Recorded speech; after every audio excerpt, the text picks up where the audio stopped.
बड़े खबरों में और आपको बता दें, राम मंदिर चढ़ावा चोरी मामले में एसआईटी को मिला है और समय, जांच रिपोर्ट की समय सीमा 15 दिन के लिए बढ़ा दी गई है। तो ये बड़ी खबर आपको बता रहे, एसआईटी को और भी ज्यादा समय मिल चुका है। अब 15 जुलाई तक रिपोर्ट सौंपेगी विशेष जांच टीम। तो देखिए, अयोध्या के चर्चित राम मंदिर चढ़ावा चोरी मामले में जांच कर रही विशेष जांच टीम यानी कि एसआईटी को अपनी रिपोर्ट सौंपने के लिए अतिरिक्त समय दे दिया गया है। पहले एसआईटी को 15 दिनों के भीतर जांच पूरी करके अपनी रिपोर्ट प्रशासन को सौंपनी थी, लेकिन मामले की गंभीरता और जांच के दायरे को देखते हुए समय सीमा में 15 दिनों का और विस्तार कर दिया गया है। यानी कुल देखिए अब 30 दिन हो गए। अब एसआईटी को 15 जुलाई तक अपनी अंतिम रिपोर्ट प्रस्तुत करनी होगी। सूत्रों के अनुसार जांच टीम बैंक खातों, डिजिटल ट्रांजैक्शन, चढ़ावा की राशि, चोरी मामले से जुड़े सभी संदिग्ध पहलुओं की गहन जांच कर रही है। और देखिए, यही वजह है कि जांच एजेंसी ने अधिक समय की मांग की और आवश्यकता जताई उसकी, जिसके बाद प्रशासन का मानना है कि जल्दबाजी में रिपोर्ट देने के बजाय सभी तथ्यों और साक्ष्यों की बारीकी से पड़ताल करनी चाहिए, ताकि किसी भी दोषी को बख्शा ना जाए और निर्दोष ना फंसे। राम जन्मभूमि चंदा चोरी का मामला देखिए सामने आने के बाद ये प्रदेश भर में चर्चा का विषय बना हुआ है। अब सभी की निगाहें 15 जुलाई पर टिकी है, जब एसआईटी अपनी रिपोर्ट सौंपेगी और ये साफ हो सकेगा कि कथित गड़बड़ी के पीछे कौन लोग जिम्मेदार हैं, या कहें कि कौन कौन लोग जिम्मेदार हैं और आगे उनके खिलाफ क्या कार्रवाई होगी। तो देखिए, राम मंदिर चोरी का ये जो मामला है, चढ़ावा चोरी का मामला किस कदर तुल पकड़ा है, आप अंदाजा लगाइए। तमाम जो विपक्षी दल है लगातार हमलावर हो रहे हैं, उनकी ओर से कहा जा रहा है, जो कभी खुलकर आज तक सामने नहीं आए, जिन्होंने प्राण प्रतिष्ठा में आना जरूरी नहीं समझा, राम के अस्तित्व पर सवाल खड़े कर दिए, वो लोग देखिए अब इसके ऊपर बयानबाजी और राजनीति करते हुए नजर आ रहे हैं। हालांकि इसमें बड़ी अपडेट देखिए इस खबर में यह है कि एसआईटी को और भी ज्यादा समय मिल चुका है। आवश्यकता जताई थी एसआईटी ने कि यहां पर विशेष रिपोर्ट को तैयार करने के लिए और भी समय की जरूरत होगी।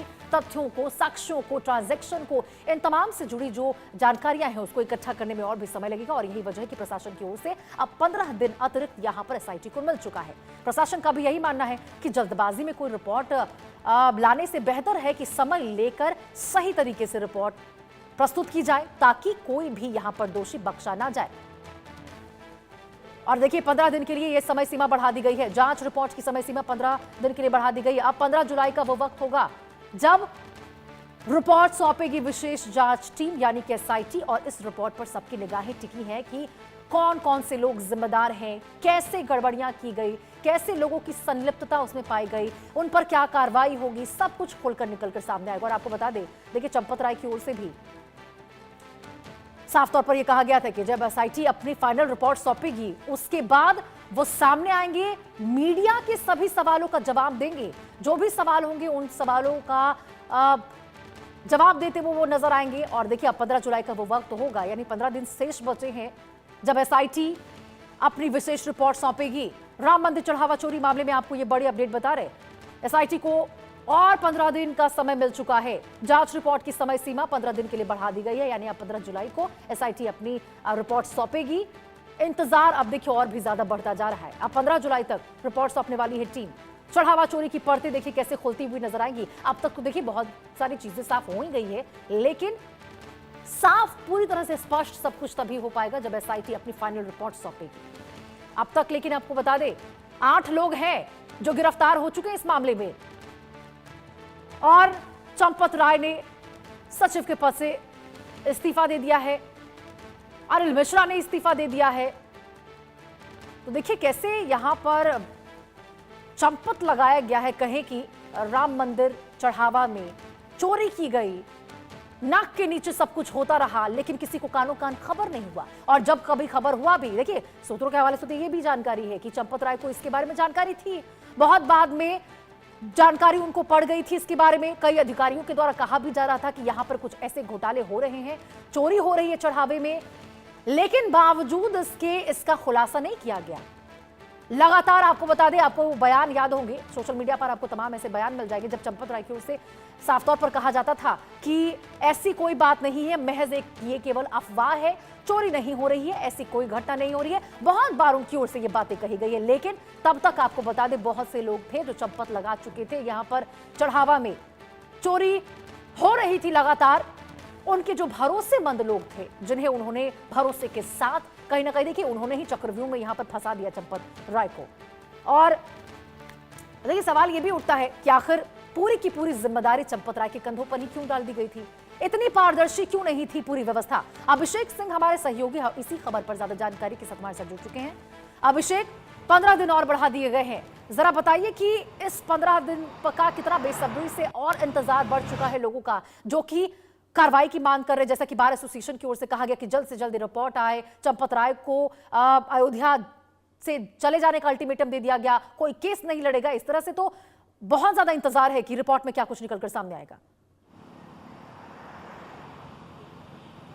यहाँ बिल्कुल देखिए, लाखों करोड़ों राम भक्तों की आस्थाओं का सवाल है और सीधे तौर पर कहा जाए तो पूरा सनातन धर्म टकटकी लगाए देख रहा है कि सनातन धर्म के मानने वाले की इस पूरे मामले में और कौन है जिनके चेहरे बेनकाब होंगे।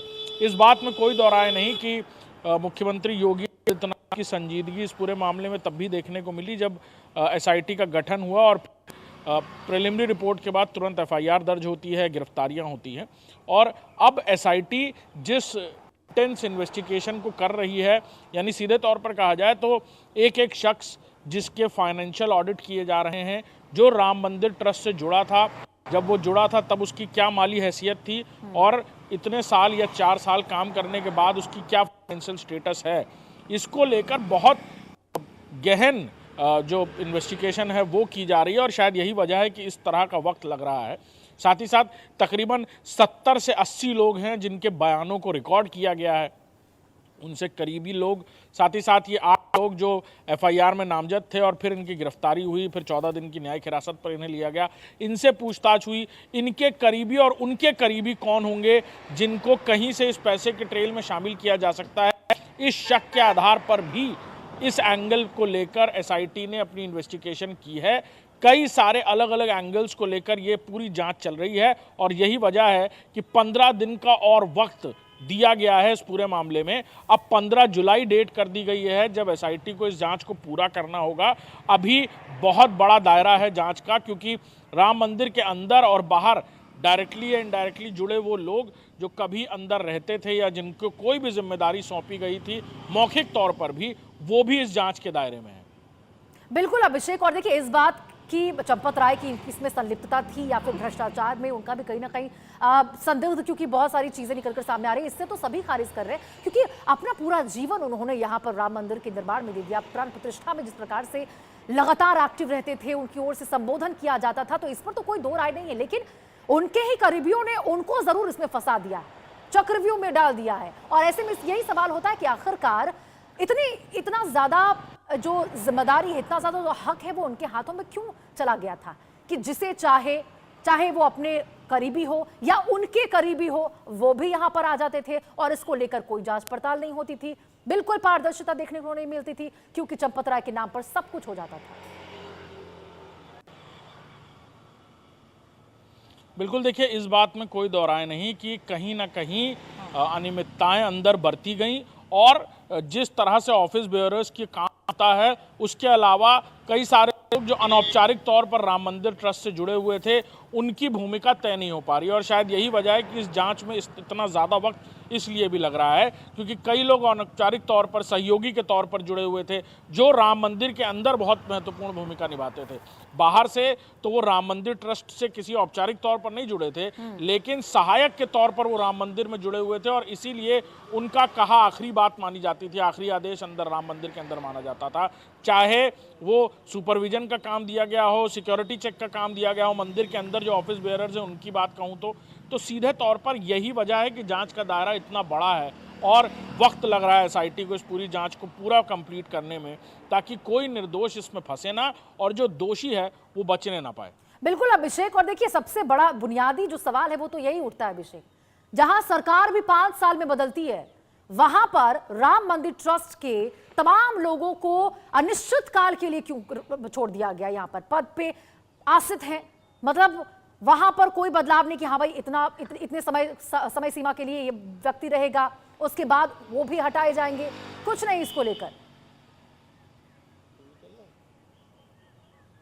यहाँ देखिए, अब इसको लेकर 11 जुलाई को एक अहम बैठक होनी है, जिसमें विश्व हिंदू परिषद कुछ बड़े फैसले ले सकता है।